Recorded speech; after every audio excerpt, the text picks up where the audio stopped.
Okay, in this video we're going to talk about Merkle trees and hash-based authenticated data structures.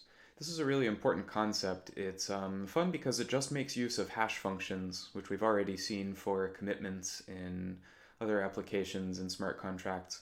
And here we're going to use hash functions to do a really cool thing that's useful in a lot of contexts where we want to outsource a data set or you want to represent a really large data set with just a small cryptographic identifier. So here's the motivating scenario that I like to use as an example of this. So let's say that we have a really large data set that we want to store at some server. Let's say, for example, we want to store a roadmaps database. There are even examples of public data sets corresponding to roadmap databases that you can get from, say, the USGS. And we want to be able to query this data set from a client like a mobile phone app that doesn't have enough storage capacity to store the entire data set. So for example, we would want to make queries on the roadmaps data set in order to get driving instructions on the shortest path from point A to point B. Now, if the client makes the query, the kind of state of the art with this, like Google Maps, is that your mobile phone client makes the query to the server and the server sends back a response. But you don't get any guarantee that the server actually carried out the query correctly on the data set that you thought that they were querying it on. And in fact, you may be worried that there are misaligned incentives. So maybe rather than the shortest path, it's in the best interests of the service who's giving you the directions to send you in a path that has more billboard advertisements they get advertising revenue from rather than actually the shortest path. So let's say you actually want to guarantee that the query that you think is carried out is actually the one that's carried out. This would be trustworthy outsourced data storage. Now, an obvious way you could do this is just streaming the entire data set to the phone. Maybe if you process this in a streaming fashion, it wouldn't require that much storage, but still it would require computing a really large, downloading the entire data set, so it would consume a lot of bandwidth. You could check that the hash of the data set that you compute as you stream it matches the hash of the publicly available data set that you thought it would be in the first place, but that's still very expensive. So the basic approach of authenticated data structures is that you're only going to fetch a small amount of information from the server that's actually relevant to your query or that you need to process the query, and also a small amount of authenticating information that helps you check that it's actually the right query performed on the right data structure.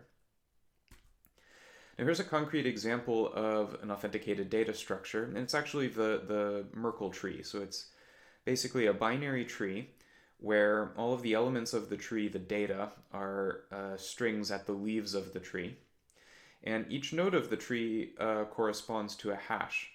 So in this example, there's 4 strings in this tree. So it's a small tree, like representing an array of 4 strings. And for each leaf of this tree, we store the string and the hash of the string. So here, like h4 is the hash of the 0th string. Now, the server also stores alongside each internal node the hash of the hashes of the 2 child nodes.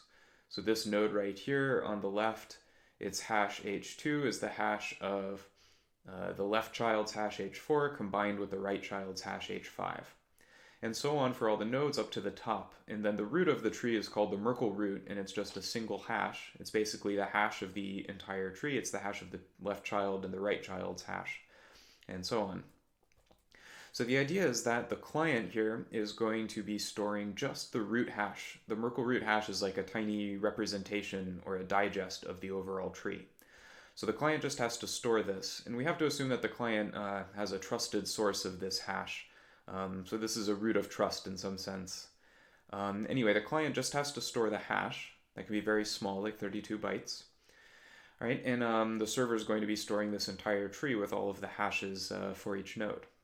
So when the client wants to go make a query, for example, fetching string number 2 here, the server is going to return not just the string 2, but also a proof or a verification object, or it's also known as the Merkle branch proof, the Merkle branch. And basically this is going to be a bunch of extra hashes that correspond to basically the path. Really, it corresponds to like the siblings of nodes that are off the path. So let me explain. The first element of the Merkle branch proof is actually the result itself, this string 2.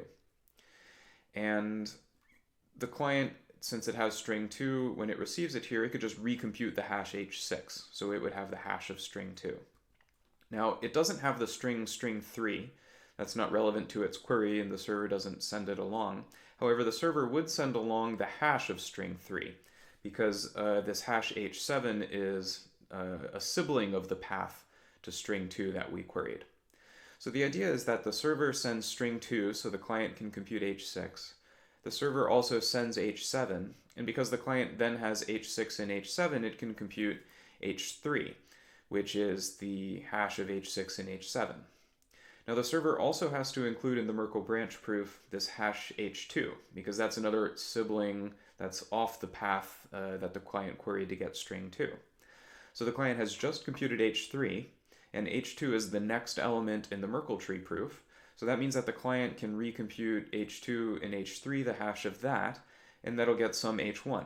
If this Merkle root hash that the client computes after basically computing one hash for each element of the Merkle branch, then the client can check that this final hash that it recomputes matches the original Merkle root hash that it started with.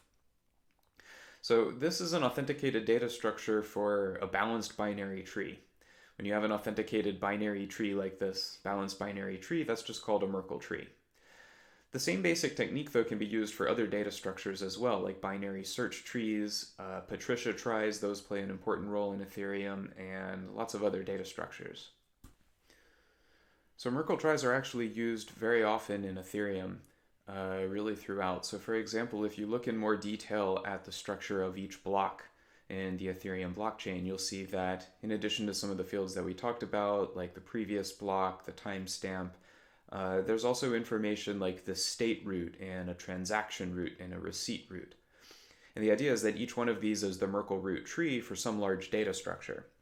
We want each block to basically commit to that data structure and be able to have authenticated queries that are based on these without actually having to, say, download all of them every time you want to download a new block from someone. The most interesting one is the state root, which is a Merkle Patricia trie that has one leaf for every account that has some balance in every smart contract that's currently running in the Ethereum blockchain.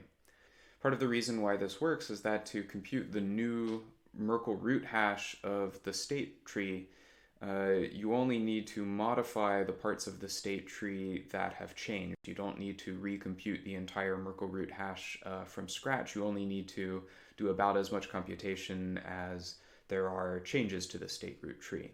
So that can be done a little bit more efficiently. Besides the state root, there's also the transaction tree, which basically contains one entry for every transaction, and a receipt tree, which is basically includes some kind of summary of the output or the result of running each transaction. So each one of these is a Merkle tree, and the state root is a tree that has more Merkle root trees at each leaf. So it's really Merkle trees of some kind all the way down in Ethereum. So let me talk about what a Merkle tree would look like when implemented as a smart contract in Solidity. So the idea here is that I want to have a smart contract, a Merkle tree smart contract, that represents a large data set by just storing its 32-byte Merkle root hash. And the idea is that this represents a much larger data set that's actually not stored directly in the smart contract because that would be expensive, but instead it's stored by some untrusted peer or someone you've hired to outsource storing this data set for you. And the idea is that the smart contract is going to be able to act as the client in the Merkle tree authenticated data structure. The smart contract will be able to authenticate reads, like read queries over this data set without having to store the entire data set itself.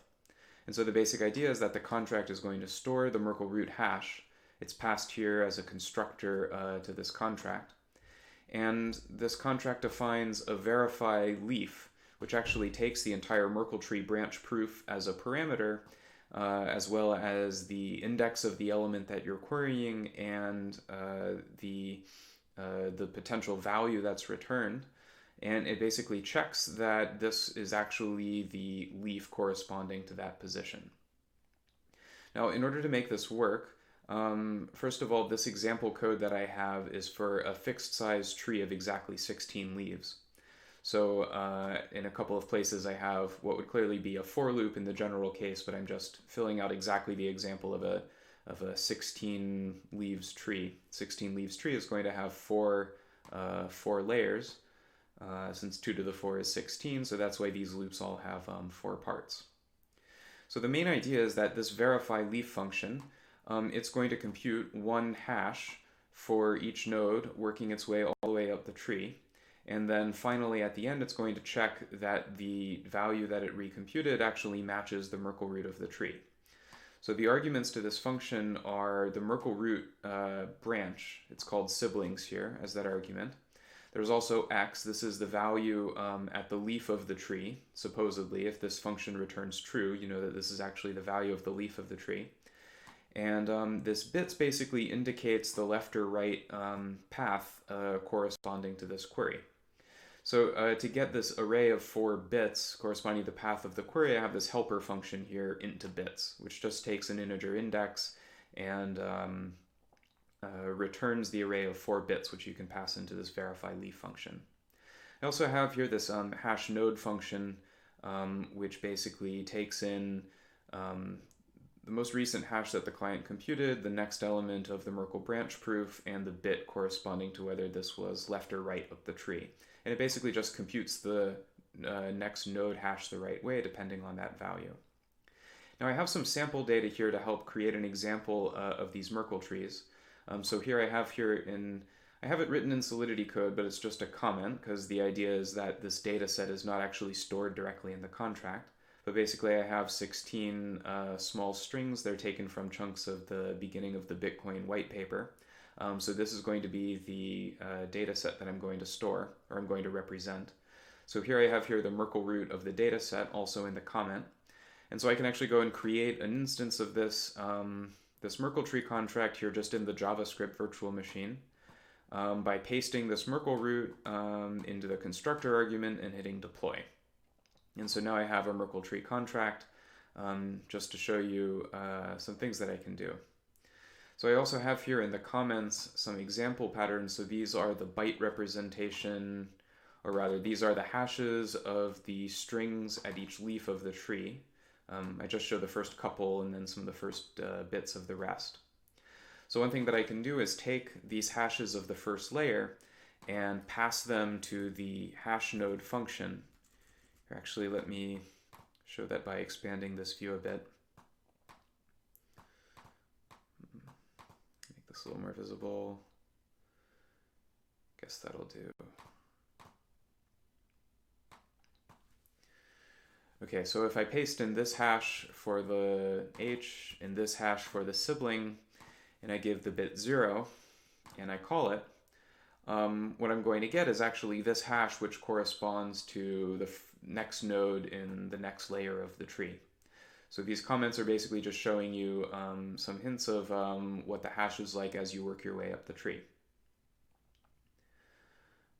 What else can I show as an example here? If I do like 5 and I call int2bits of that, I get an array 1, 0, 1, 0, and that corresponds to 5 in binary representation. So the last bit of the tree is a branch to the right, then a branch to the left, a branch to the right, a branch to the left. That's the path that gets me to the index number 5 in this 16-leaf tree.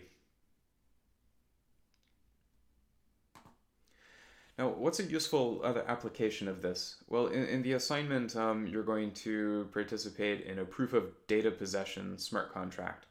So the idea here is that besides just being able to, let's say you want to outsource storing this data set to someone, and you don't just want to be able to check through the smart contract that the answers to queries you make are correct, you also want to be able to have them prove to you that they're actually storing the data set. So a way that you can do this idea of proofs of data possession, is to have the smart contract generate a random query. So it basically says, here the person who you've outsourced to has to respond to a randomly chosen challenge to prove that they can actually be storing most of the data set so they can store most of the challenges. If they can't provide the random challenge that the smart contract gives them, then maybe they forfeit their security deposit, or uh, you no longer have to pay them. The idea of a proof of data possession is that you would have several challenges. You would do some random analysis to know that if you do challenges frequently enough, then they have to store at least some minimum fraction of a data set.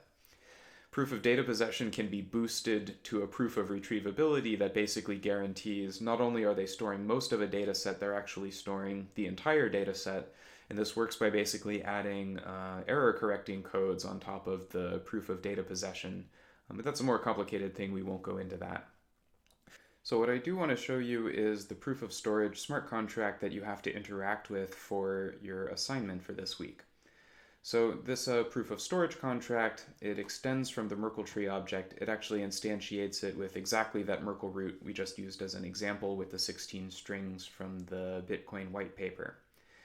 And what you have to do is this contract is going to challenge you to respond with the correct Merkle branch proof for a randomly generated challenge. So your goal is going to be to call this complete challenge function, where you have to pass in the leaf corresponding to your random challenge and the Merkle branch proof corresponding to that challenge as well. And your goal is to get this function to pass this require check that the Merkle branch proof you provide is correct. You have to figure out what the query is that it's looking for, though, by understanding how this generate challenge function is called. And if you're successful, then it's going to emit a transfer message like an ERC20 token, and it's actually going to assign you some tokens. So that's the basic idea of Merkle trees and authenticated data structures. We'll include some links to some more complicated topics, such as, for example, how the particular data structure that's used in Ethereum, the Ethereum Patricia Merkle trie, allows you to efficiently represent a mapping from a fairly large key space, like all of the possible 32-byte strings can be used as keys in an Ethereum Merkle trie, and how it handles that mostly efficiently.